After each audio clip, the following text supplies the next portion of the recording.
press the button.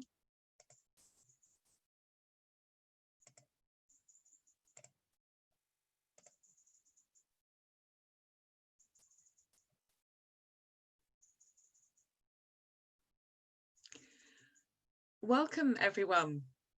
I believe we are live on our YouTube channel of All Saints with Holy Trinity. It's great to welcome you to this live lunchtime discussion. My name is Wendy. I'm the rector of All Saints with Holy Trinity, which is the historic parish church of Loughborough. And each Tuesday lunchtime, I have a little conversation with colleagues, with fellow ministers and preachers, and we talk about the lectionary readings that are coming up on Sunday. So we look at the passages from the Revised Common Lectionary, which is a schedule of readings over a 3-year cycle. And taking each one of those readings in turn, we just reflect on what do we notice in the passages, what really strikes us, and how might we preach them, what questions do they raise, and how do they interrelate with each other, and so on.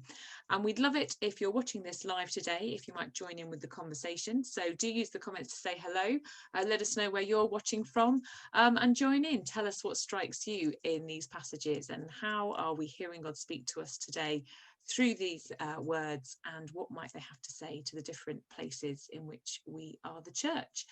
So while I wait for people to check in, and while I put the readings in the comment section, I'm going to reveal my guests to you, who are going to introduce themselves. They're going to tell you something absolutely fascinating about themselves, which is what they're just thinking about now, where they're from, what ministry looks like for them, and I hope you'll be as pleased as I am to welcome them back to this week's Muse.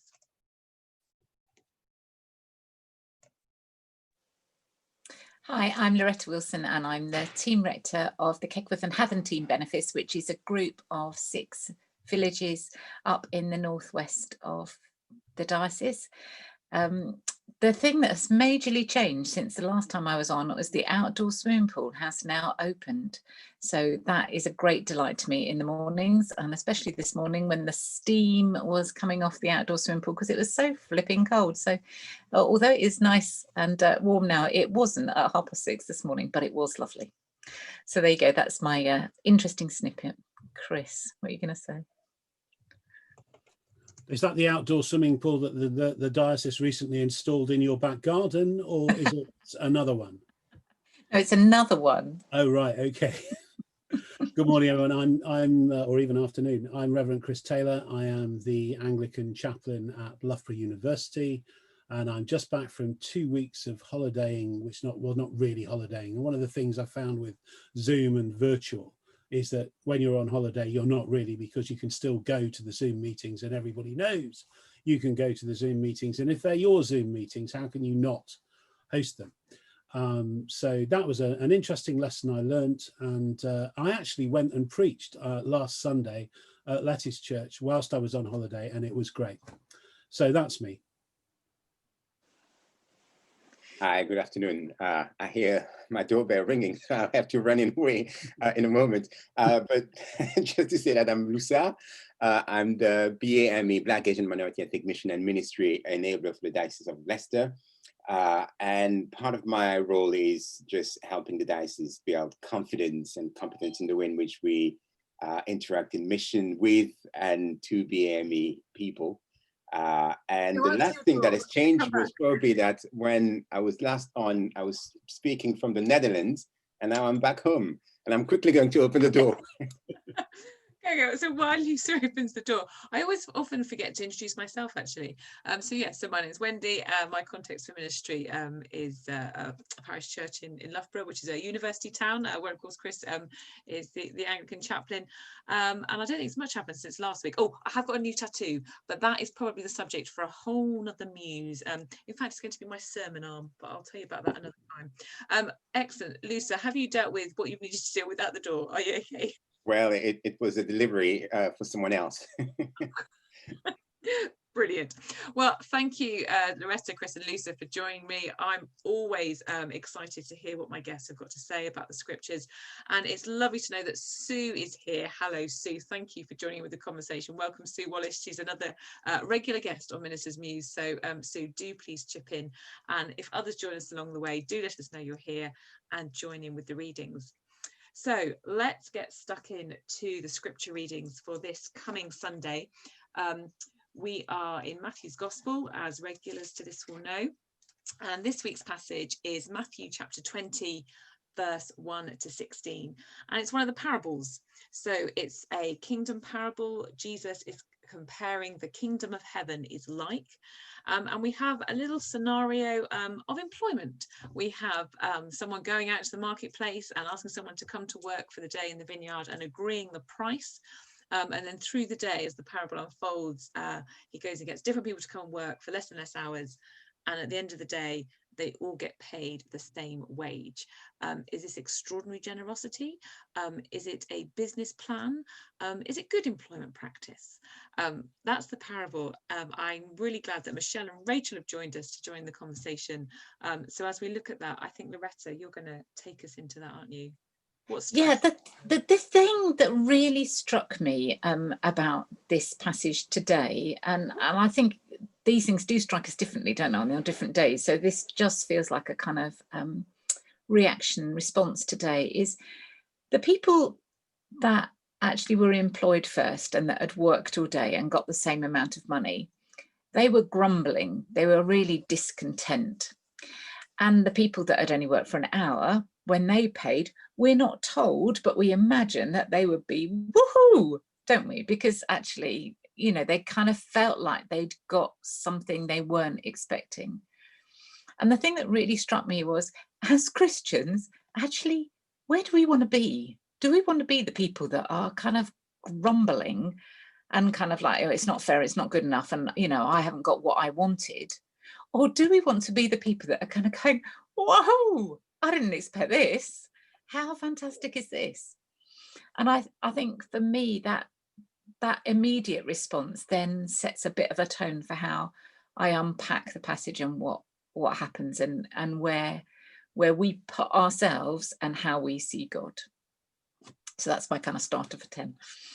Sounds great. I have to say, it was the grumbling that struck me. I think partly because there's a bit of a grumbling in our Old Testament text as well, but going grumbling or woohoo.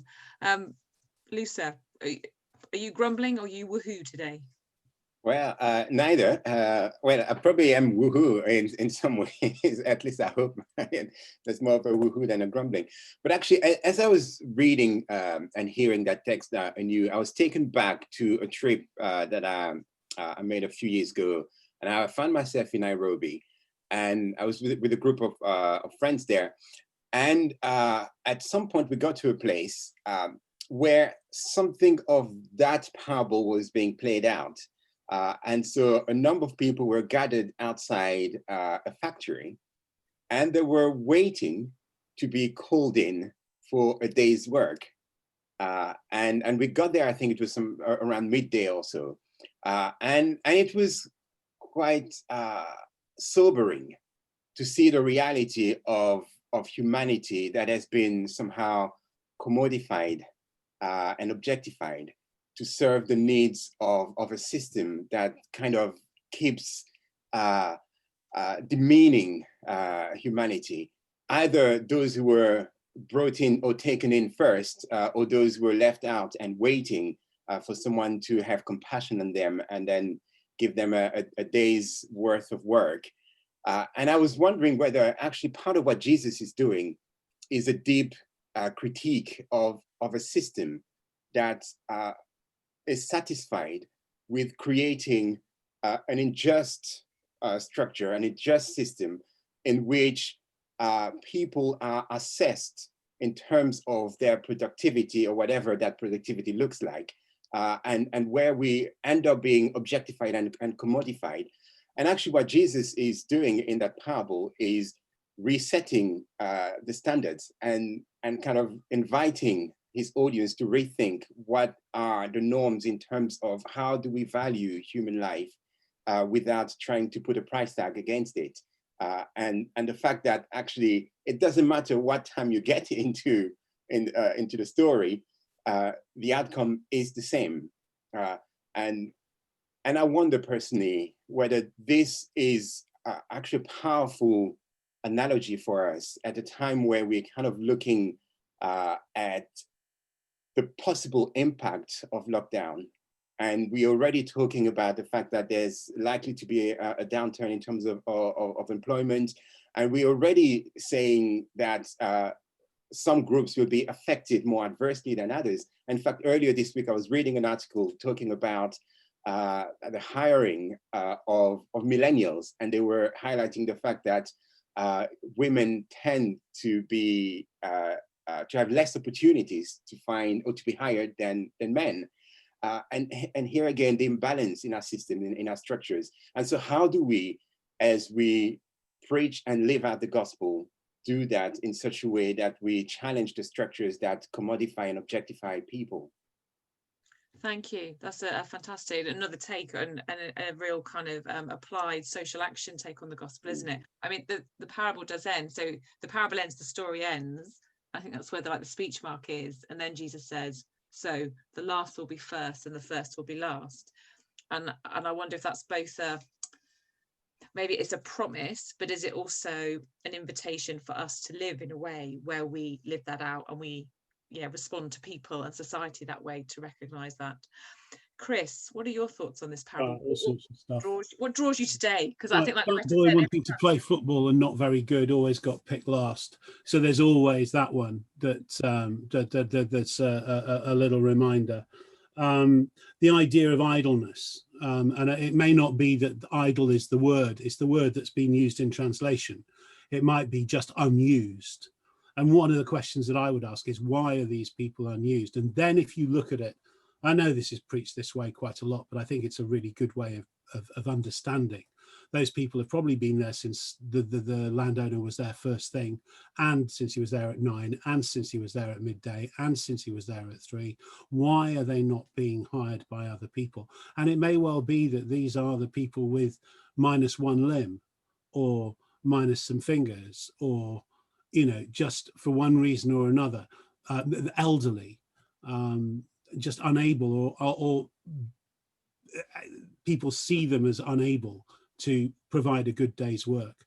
One of the things that I love about this is that all the way through, although he says at 9 o'clock, come and work in my vineyard for however long, and I will pay you what is right, he then says the same thing at midday and 3 o'clock, and when he goes again at 5.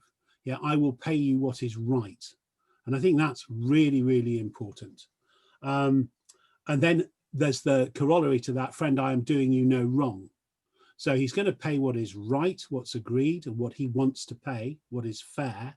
And he is doing no wrong to the complainers, who would have quite happily, if they'd... The interesting thing again, Lucia, comes back to this social justice. Actually, he calls up the ones that he had in last to be paid first. The whole thing turns it upside down. So the guys that get paid last are sitting there rubbing their hands going, yeah, we're going to get loads more. No, you're not, fella. You're going to get what was agreed. Yeah. And then finally on this one, there's the thing about the mad dash in the bishop's procession to get to the back. There's this is something that's sort of kind of permeated the Church of England, that the last shall be first. So the most important person is always at the back of the queue, and everybody who thinks they're similarly important positions themselves in relation to the bishop in order of importance. And there's a dash to get as near to the bishop as you can. Usually it's me, because I'm always late. I'm not dashing to get into position for anything. I'm just late. But yeah, and the thing I love is it's always actually a chaplain who is last of all in that queue. It's always the bishop's chaplain who's last of all. So chaplains are important. So for our non-Anglican friends who may be watching, and non-liturgical Anglican friends, it's true that Chris is referring to formal processions. And yeah, you're quite right. The bishop comes in last, and then their chaplain comes behind them normally. I suppose that is a really lived out thing, isn't it? Interesting. Sue says just what you were saying, Chris, actually, or what you were drawing attention to, and I will pay you whatever is right. She says God's idea of what is right and just may often differ to ours. And I am aware when Jesus tells his parables, he is always telling them to be disruptive. So to those who are listening, this wouldn't have felt like, oh yes, that sounds like a jolly good idea. It would have felt really, it would have jarred, wouldn't it? And it would have brought them up short. Loretta, do you want to come back in, because you kicked us off with that? Yeah, I mean, I think that that sense in which they're not hard done by is a really good one, isn't it? Because that's if we position ourselves in this line of people, chances are, I reckon, we position ourselves with the ones that have worked hard. So the challenge is for us is, do we feel hard done by if people, you know, get ahead of us?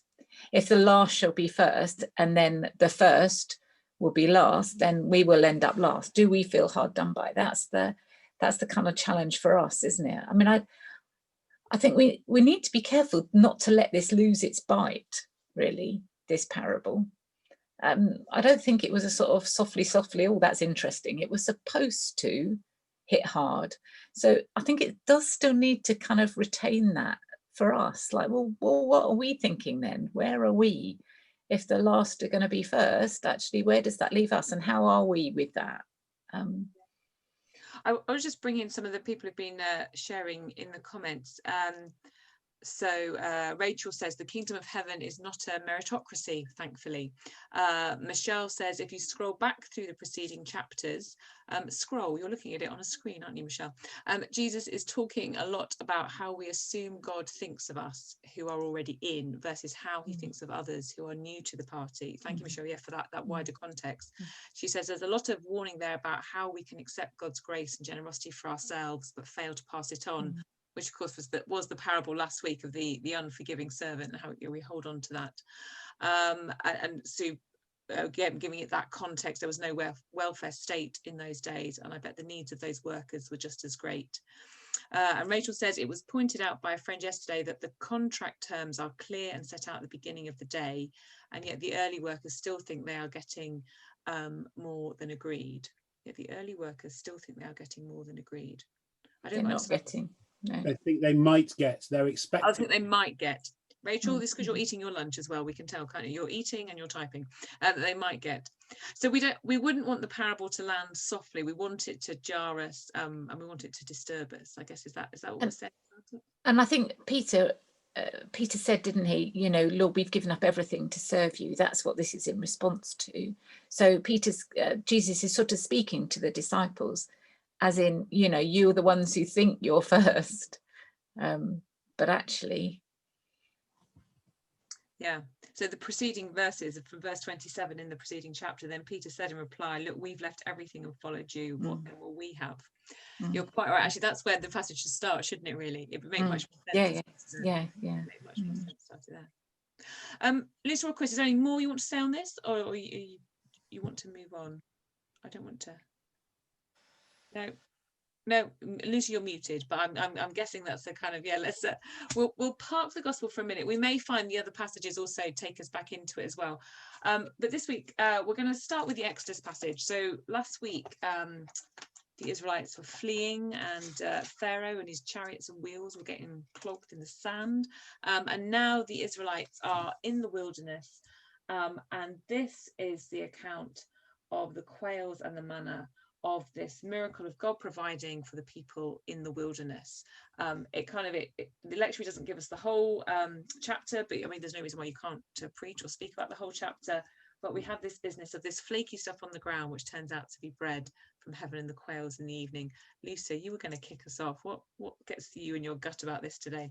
Yeah, well, I just love some of the imagery and the language of the Old Testament, and I mean the notion of them sat around pots of meat, and here again we hear grumbling, and if you then refer to the chapter just preceding, where we've kind of left the people singing, so the songs quickly turn into here not lament but grumbling, and which is a considerable difference between lament and grumbling, where lament is an invitation to dive deeper into God from a place of pain and despair, but grumbling is a way of recentering the world around self.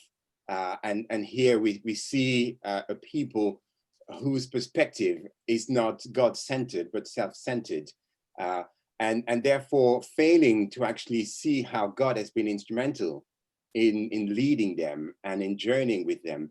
And I guess at this stage, while their anger is turned towards Moses and Aaron, they still forget that Moses and Aaron seems to only follow the clouds of fire and that leads them, and somehow the sense that it is so easy for us to lose sight of God when we become the center of our own universe, and therefore to lose sense of the perspective of where God may be leading us. And yet, even at the heart of that, we see something about, I think, something that comforts me about the fact that the story of faith, or the people of faith, is not a linear one. It's not just a plain simple one where God intervenes, people are happy, and they live happily ever after. There is a sense that we go through ups and downs, and we lose sight of the goal at times, and we get distracted, we get preoccupied by things that are of importance for us, and sometimes we give them more importance than they are, because when you actually read about what they're complaining about, it's a famine that is not actually there, but it's more anticipated famine than real as famine, and yet that becomes something that drives them. And I'm mindful of the fact that we as a church have been going through quite a demanding phase as we rethinking what it means to be church, and where this journey is taking us. And we may look back at the leek and meat of Egypt with nostalgia, and want to kind of reconnect with something of that past experience. What I think there's something about the direction of travel that takes us into a future that, though uncertain, is framed in hope. And then God's intervention is again just a reminder of the fact that actually God gives us, or invites us rather, to enter in a relationship where we are satisfied with the bread for the day.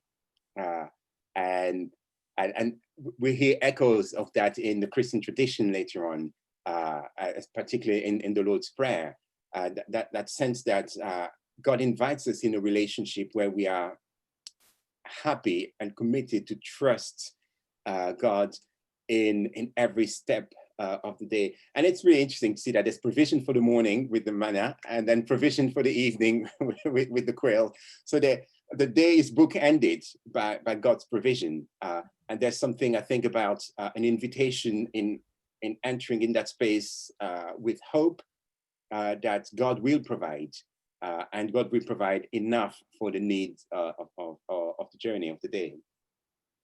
Thank you. I must admit, when I look at it as the lectionary bit, I always then want to veer to the latter part of the chapter, which the lectionary sort of chops off for this week, which is about the instruction basically to only take what you need, and then, you know, those who hoard more, it all goes off and mouldy, doesn't it, or something. And that's a great lesson. But listening to you there, Lisa, it strikes me you're quite right. This thing about how it resonates with now, and actually maybe I want to go back to Egypt, because okay, it wasn't perfect, but actually I knew where I was in Egypt. I knew how life worked, and actually that's not where we are at the minute, are we? We are more in a wilderness place, perhaps even.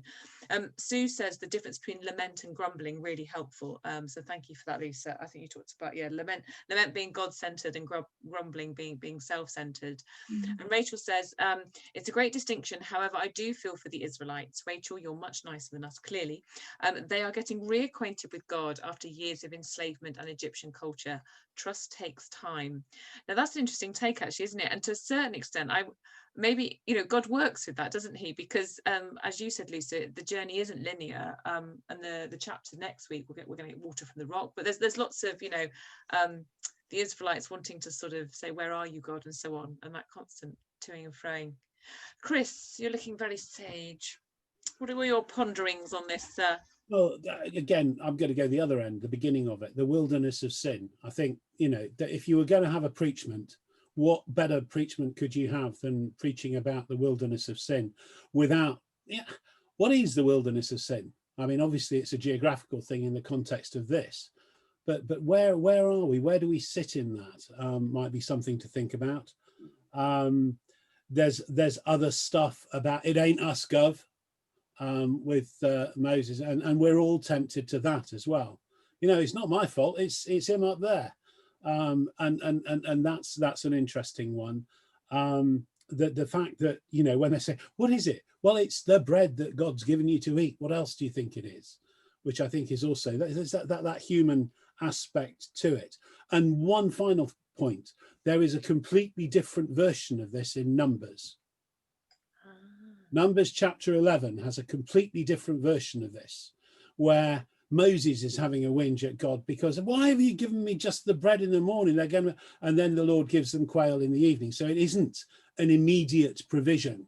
It's conditional. They get the manna in the morning, and then, oh my goodness, where am I going to find meat for the people to eat? God, you've given me such a tough job, God. And lo and behold, quails in the evening. So Numbers has a different take on it, and that will then make me go and look up and see, because I haven't yet, to find out which came first, Numbers or Exodus, in terms of the writing, because I love the historicity of it all, and it would be interesting to know if Exodus is a bit of a gloss on a grumpy Moses, or if it's not.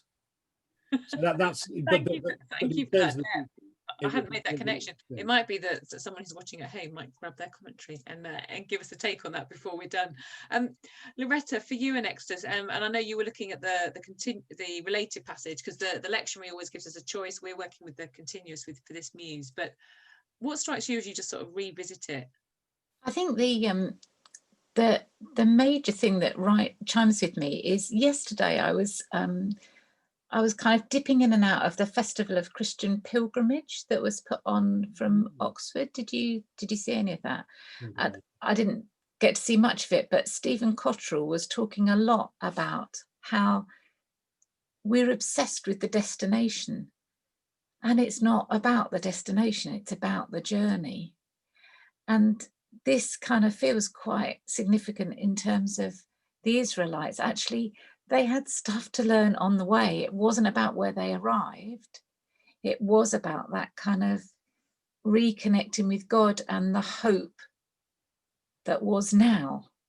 I really like that, Lucy, when you were saying about, you know, it's leaving the past behind, but looking forward in hope. And I think that felt, just something worth keying into. You can re-access it, I think, this Festival of Pilgrimage on YouTube now.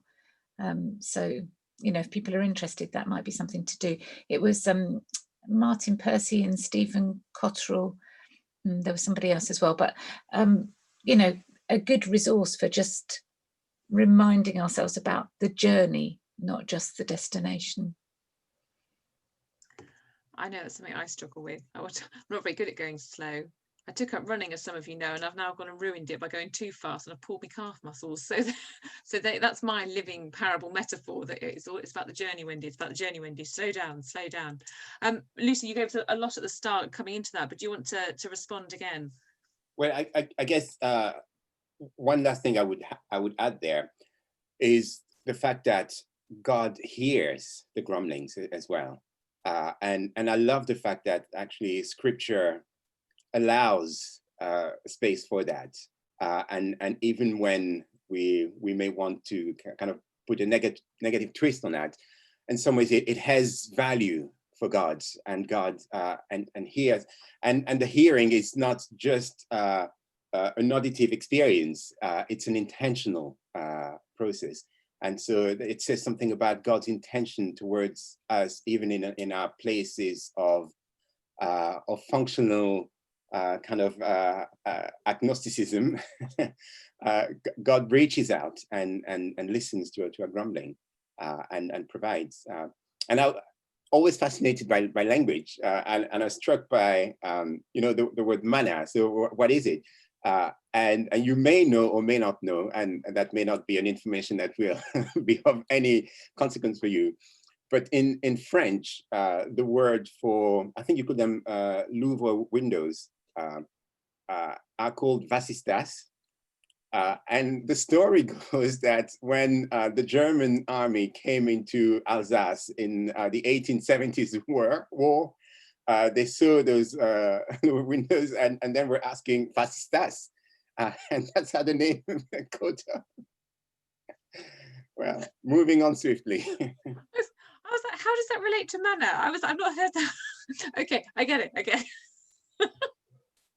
You're muted, Lisa. You're muted. The meaning of manna, what is it? Yeah, what is it that it is? Yeah. What is this? What is this that we're eating?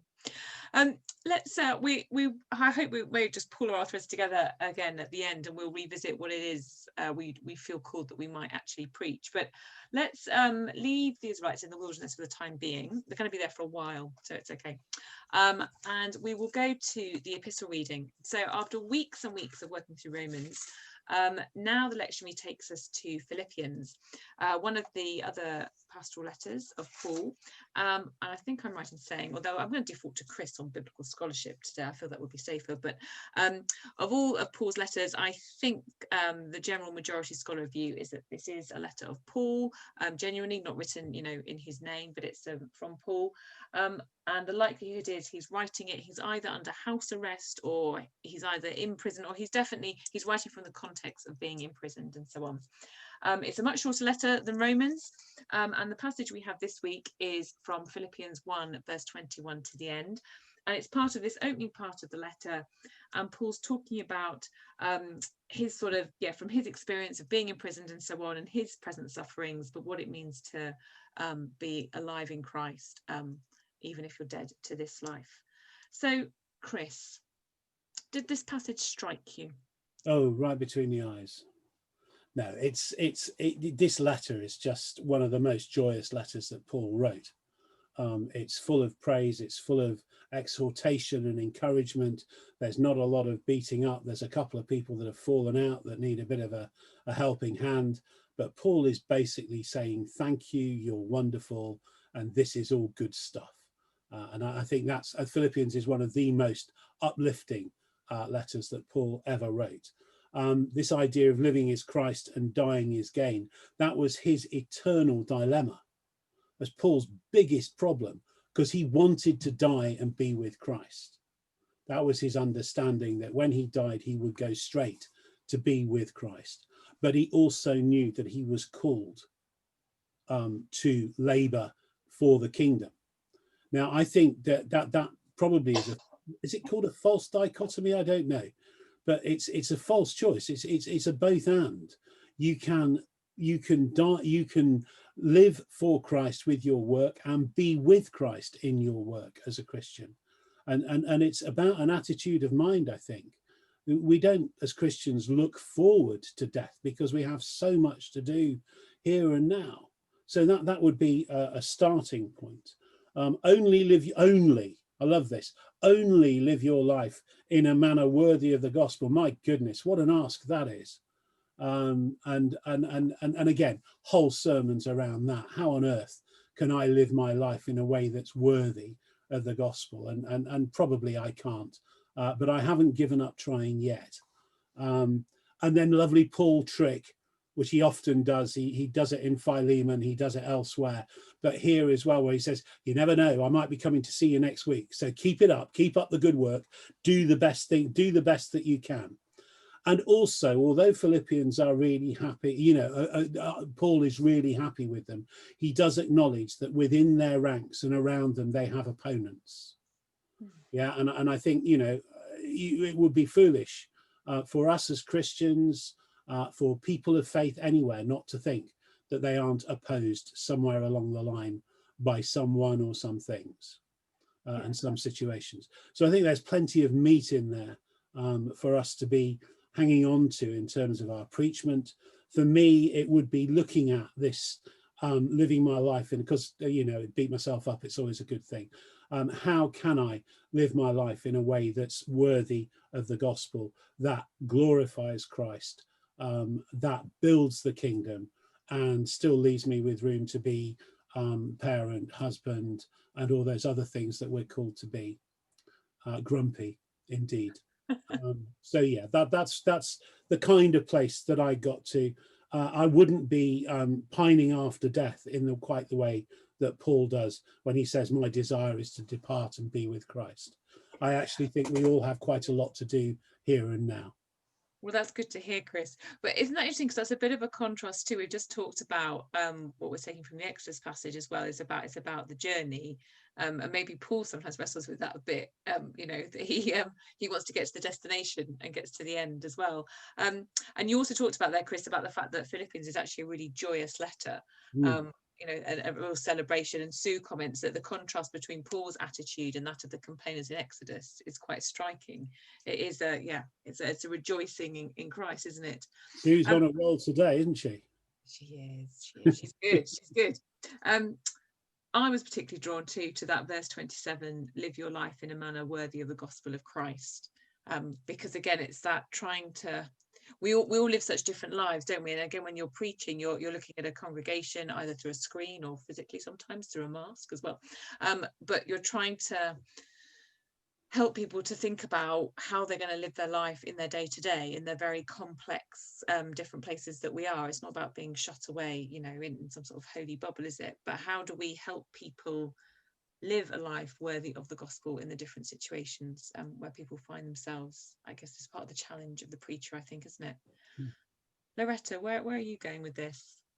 Yeah, I'm taken very much with this theme of joy. I think that ties in with the living life, you know, in a manner worthy of the gospel. It's something about that God-centeredness that Luca was talking about, rather than the me-centeredness that makes me grumble. Actually, yeah, if we think Jesus lived his life worthy, you know, of his calling, then that was about the God-centeredness, wasn't it? And therefore about the joy. So that kind of feels like that's something that's all, interwoven there, really. The other bit that I absolutely love is where he says, striving side by side, because that feels like, yeah, that's the challenge for us, isn't it? Actually, that we don't each other out of the way, but we actually do, you know, stand side by side and listen to one another and not try and kind of, oh, me, I'm more important. No, actually, it's side by side. And yeah, that's if that's the root of joy, then come on, let's kind of get into that more. Yeah, I love that. Is it verse back into verse 27, isn't it? I will know. Yeah. Firm in one spirit, striving side by side. And again, maybe that does resonate again with the idea of the journey. Striving is something about something you do in a process, don't you? Striving side by side. Luca, what are your thoughts? Well, I think both Loretta and yourself have highlighted the bit that really struck me, which was the striving. And in the translation that I was looking at is striving together, which doesn't necessarily add or detract from the meaning. But there's, I think, both the sense of the fact that actually joy or likeness to Christ is not a given. Somehow it requires commitment, it requires determination and persistence, but also a reminder that the journey of faith is not an isolated and an individualistic experience. It's one that only makes sense when it is experienced with others. The sense that at the heart of the fellowship of faith for Christians, there is that notion of togetherness. And that in many ways takes me to some of my own traditional roots, where the philosophical assumptions of personhood are not framed in individualism. I know that when I was, most of my education was in Belgium. And I remember studying some of the Enlightenment philosophers and the Renaissance philosophers as well. And sort of Descartes' maxim, I think, therefore I am. So everything about self-definition is everything about personhood is self-defined. There's no room for the other. What actually, and that actually has been the basis upon which we have built a lot of our cultures and societies. Not to say that there's no room for the self, but there is something to rediscover how the other is expanding something of who we are as humans, but even more so as followers of Christ. And I think echoing something of the parable that Jesus gives, but also the Old Testament, the Exodus reading that we had, where there's something about a collective experience and a shared response. And actually, the way we triumph out of a dislocation is by being relocated together. Thank you. That's a really interesting take on it, isn't it, really? And that, yeah, that sense of community experience, which does cast the parable in a different light as well, actually, doesn't it? Because it's not so much about, it's not so much about the individual or what am I getting that's for me, but it's about a collective whole. So I can rejoice that the person who only worked for an hour is getting this because my rejoicing is in your well-being. Maybe that's there as well. There's a lot of chatter in the comments. They are really getting exercised about the poor Israelites. Rachel, I think you started that thread, but I will just bring it. Rachel says about Philippians, I love that the passage wasn't focusing on Christ's death, but on the importance of Christ's work whilst he lived. She says, I think there can be a glorification of martyrdom sometimes when the epistles are preached. So it's about Christ's work. This emphasizes that heaven isn't the goal, but that if we don't fear death, how much more can we work effectively here? That yes, Christ died, but he did so much more besides, which actually, Chris, you were touching on that, weren't you? That sense of it's about what we do while we're here. Yes, and Michelle says, I kind of feel for the Israelites too, those poor Israelites, and it's literally their first time out, and as a nation, they've never really had a God before. They don't know what to do. We're hearing a compassionate sermon that you want preached on Sunday, folks in the comments today. You definitely want to look after those Israelites. But Michelle then says, I guess the big difference between them and Paul is that they hadn't had Christ yet. They didn't have a concept of an afterlife, just Sheol, which is sort of dim and quiet and boring. Thank you for all those comments and suggestions. Sue, coming back on Philippians, I am struck by the way that Paul implies that if they follow Christ more closely, and presumably by implication try and seek the mind of Christ, the more closely they walk together. Yes, that verse about striving together is also about striving in unity in Christ. Chris wants to come back. You want to come back on that comment from Michelle, do you? No, I want to come back on one other thing, which is that we must not think it's all super duper and wonderfully lovely. Paul says it's a struggle, and it is a struggle, and it can be a struggle, and we struggle together better than struggling alone. And I think that's a lesson that was learned in the wilderness, a lesson that we all continue to learn. You know, it isn't easy, particularly, I mean, just look at COVID, look where we are at the moment. It is a struggle. Lucia was talking about this as well, you know, where we are, where we're going, what we're learning, how does it look the other side? What does church look like? This is going to be a struggle because there are lots and lots of people who are still sitting in the, I want to go back to church and this is what I want, and I'm not going to go back, I'm not going to sign in. Don't want to sign into my church, it's my church. I won't be going to church until I can get in there and share with my brothers and sisters in Christ in the building. Thank you very much. Yeah, there's a whole load of that. That's the immovable object here. And then there's the thing at the other end. They've passed through the wilderness. They're about to invade Canaan, and they're all ready for the new, and they're looking forward to it, having struggled. But then there's the vast majority of people that are somewhere in the middle, still struggling to come to terms with a loss and a potential gain, but they have no idea what it is. So maybe that's another sermon. Thank you. It just brings me nicely to my last question for my guests, because we're just coming into the last 3 or 4 minutes. So I always ask each of us to think about how we might preach if we are preaching, or if we were preaching, and these are the lectionary passages. So some preachers are drawn, you just preach one text, some try and draw them all together. But who, I'll just go around my screen again. Loretta, are you preaching on Sunday or are you listening to someone else? Well, I could preach, but there's that Bishop Martin video as well that I'm kind of thinking I perhaps should share. So if I were to preach rather than give Bishop Martin the floor, I think I go on what makes us happy and then draw bits from that, actually. Would you have a theme song to that? So I think I'd I'd start off with the grumbling of those people that had worked all day, and then I'd look from this Philippian things, you know, about the living life in a manner worthy of the gospel of Christ, and actually what that means, and then that whole collective thing, because I think that's really rich. Actually, I think that does offer us, and the fact that suffering that's not the end of it, you know, that's not the barrier to joy. Actually, there's something else that we can dig into. So yeah, if I was going to preach, that's where I would go. But I do think Bishop Martin, they're not gonna log on and listen to him otherwise, so I might have to put him up. I think it's a great sermon. You can send him the link to the bishop. Chris, what about you? Are you preaching on Sunday? I am. I'm probably going to go walking through the wilderness of sin to a struggle to achieve genuine welfare, diversity and inclusion. And that would be where I would be reading from the gospel, the struggling together in Philippians and the wilderness of sin in Exodus.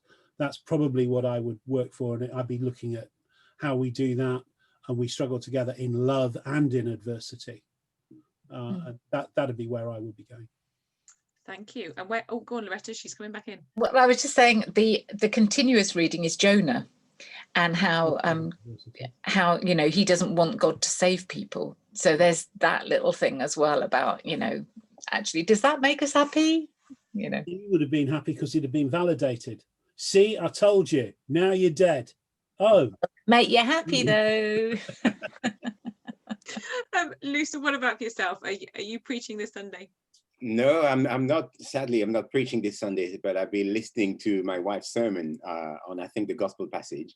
But if I were preaching, I would try to find a thread through the three readings, and I think the theme that strikes me as connecting all three is that longing for kingdom life. And so, in the desert of sin, what they are after is signs of life, or the tools that may help them to have a fuller version of life. And in Philippians, there is something about the fuller expression of Christian life.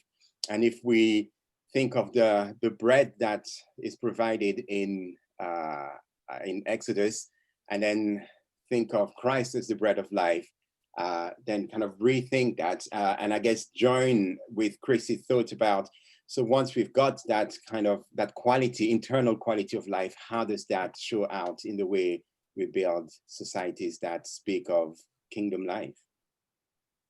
That also sounds like a very good sermon, but I have no doubt your wife will be excellent as well. In fact, can we get her on the minister's Muse? Make a note. I'm not preaching on Sunday. We have the Reverend Dr. Stuart Burns joining us because we have our newly ordained priest, Emily Sharman, will be presiding at the Eucharist for the first time. So if I was preaching, and Stuart, I'll be very interested to see what you do.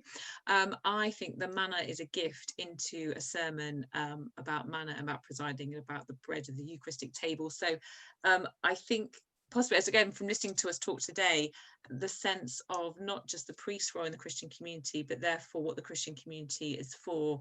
So the fact that we are fed by God, provided by God, but that's something also about how then we share that and live that out, which I think might straddle across all three. But I think I couldn't preach this Sunday and not begin and end with the bread of life. I think I would have to, that would be my take. But who knows what Stuart's going to do. We're looking forward to hearing him at All Saints as we celebrate that.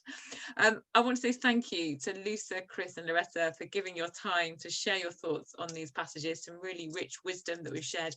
Thank you to everyone for chipping in, for your compassion on the Israelites. I will take that with me today as well.